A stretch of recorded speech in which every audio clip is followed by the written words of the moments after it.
விஜயை சமாளிக்கவே முடியல, நீங்கள் தான் காப்பாத்தணும். பாஜகவிடம் சரண்டரான திமுக.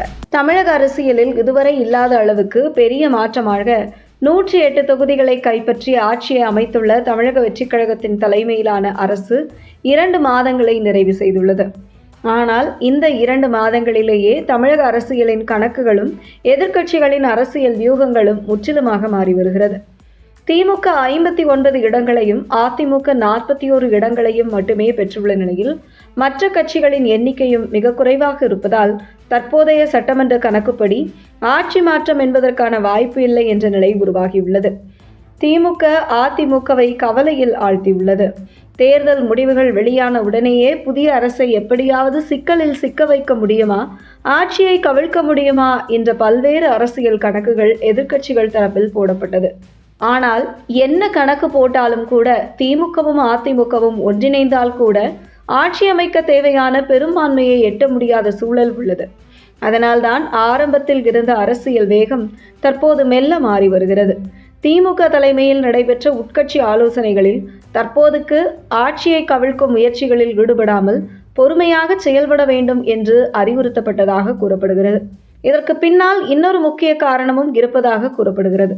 அதாவது தற்போது மீண்டும் தேர்தல் நடந்தால் தமிழக வெற்றிக் கழகம் இன்னும் அதிக இடங்களை வெல்லக்கூடும் என்ற அச்சம் எதிர்க்கட்சிகள் மத்தியில் இருப்பதால் அவசரப்பட்டு எந்த நடவடிக்கையிலும் இறங்காமல் சரியான நேரத்துக்காக காத்திருக்க வேண்டும் என்பதே தற்போதைய அணுகுமுறையாக எதிர்க்கட்சிகளிடம் உள்ளது.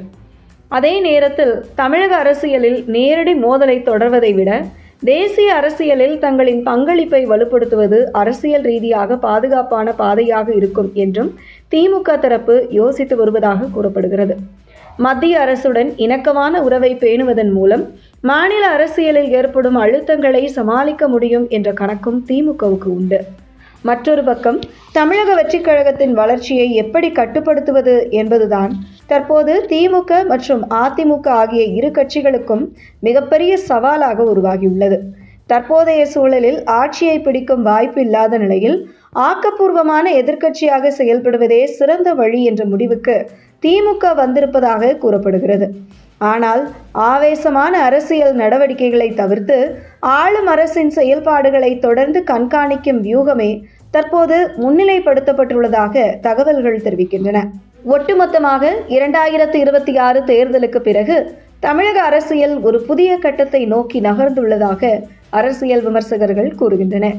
இனிவரும் காலங்களில் திமுக தனது அரசியல் பயணத்தை எந்த திசையில் முன்னெடுக்கிறது, மத்திய அரசுடனான உறவை எப்படி பயன்படுத்துகிறது, தமிழக வெற்றிக் கழகத்தின் வளர்ச்சியை எந்த வியூகத்தின் மூலம் எதிர்கொள்கிறது என்பதுதான் தமிழக அரசியலில் அடுத்தடுத்த மாதங்களில் அதிகம் பேசப்படும் முக்கிய விவாதமாக இருக்கும்.